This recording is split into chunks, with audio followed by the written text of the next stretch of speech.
નમસ્કાર મિત્રો, ફરી એકવાર આપણી યુટ્યુબ ચેનલ પર નવા વિડીયો સાથે આપનું હાર્દિક સ્વાગત કરીશું। જો તમે આ ચેનલ પર નવા હોય તો આપણી ચેનલને સબસ્ક્રાઇબ કરી દેજો, જેથી સરકારી ભરતી અને અવનવી અપડેટ્સ મળતી રહે।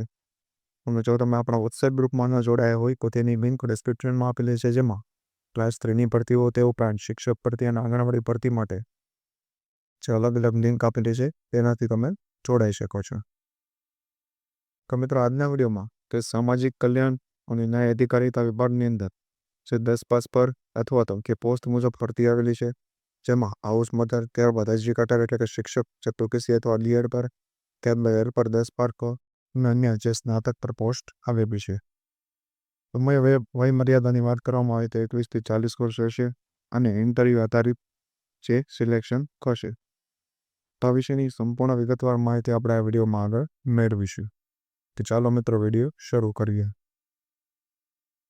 તો મિત્રો, તમે સૌપ્રથમ પોસ્ટ અહીં જોઈ શકો છો, આર્ટ ક્રાફ્ટ મ્યુઝિક ટીચર, જેની સેલેરી 12,000 રહેશે, જેનો અહીં લાયકાત એટલે કે 3 વર્ષનો મ્યુઝિક વિષાવત કોર્સ અથવા એટીડી અથવા તો BA ઇન મ્યુઝિક અને 1 વર્ષનો એક્સપિરિયન્સ માગેલો છે। ત્યારબાદ પીકે ઇન્સ્ટ્રક્ટર, ત્યારબાદ રસોઈયાની પોસ્ટ માટે જે 12,000 સેલેરી, 10 પાસ લાયકાત, ત્યારબાદ હેલ્પર નાઇટ વોચમેન માટે પણ જે 10 પાસ પર કરતી છે। જે ઉંમર વય મર્યાદા બધી છે પોસ્ટ માટે 21 થી 40 વર્ષ દર્શાવવામાં આવેલી છે, ત્યારે સેલેરી અલગ અલગ રહેશે। ત્યારબાદ રાષ્ટ્રીય શિક્ષણ સેવા પ્રતિષ્ઠાન હળવદ એ ચિલ્ડ્રન હોમ ફોર ગર્લ્સ માટે છે, જેમાં હાઉસ મધરની 2 પોસ્ટ છે। એ કોઈ પણ સ્નાતક હોય તો અપ્લાય કરી શકે છે, 1 વર્ષનો એક્સપિરિયન્સ। ત્યારબાદ સ્ટોર કીપર કમ અકાઉન્ટન્ટ એજ્યુકેટરની પોસ્ટ એટલે કે શિક્ષક, જેમાં પીટીસી અથવા તો બીએડ અને 1 વર્ષનો એક્સપિરિયન્સ માંગવામાં આવેલો છે। ત્યારબાદ ઉપર મુજબ જે આર્ટ ક્રાફ્ટ કમ music teacher, PT instructor, yoga trainer અને હેલ્પર માટે જે 10 પાસ ડીપીએડ અથવા તો 3 વર્ષ મ્યુઝિક વિષાવત કોર્સની મુજબ જો ભરતી આવેલી છે। તો મિત્રો, તમે જોઈ શકો છો ભરતી માટે જાહેર ખબર, જેમાં મિશન વાત્સલ્ય યોજના હેઠળ ભરતી આપવામાં આવેલી છે।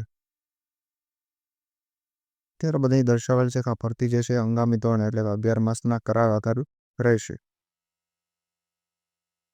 ત્યારબાદ અન્ય પોસ્ટ તમે જોઈ શકો છો, assistant from data entry operator માટે પણ ભરતી છે, જેનો 12 પાસ લાયકાત અથવા તો 1 વર્ષનો એક્સપિરિયન્સ દર્શાવેલો છે। ત્યારબાદ એની અહીં સૂચનાઓ તો તમે FP10 ક્રમાંકની ભરતીઓ ફક્ત મહિલા ઉમેદવાર માટે જ છે। ત્યારબાદ આજે જાહેરાત જે છે 12 માર્ચના રોજ આવેલી છે, એટલે ત્યારથી લઈ 7 દિવસમાં કે સમાજ સુરક્ષા અધિકારીને મળે તે રીતે રજિસ્ટર પોસ્ટ આઈડીથી એટલે કે ઓફલાઈન અરજી મોકલવાની રહેશે। એ બધાની વિગતવાર સૂચનાઓ તમે જોઈ શકો છો, તેની PDF તમને આપણા વોટ્સએપ ગ્રુપ પરથી મળી જશે। તો આજના વિડીયોની બસ આટલી જ, ફરી મળીશું નવી માહિતી સાથે।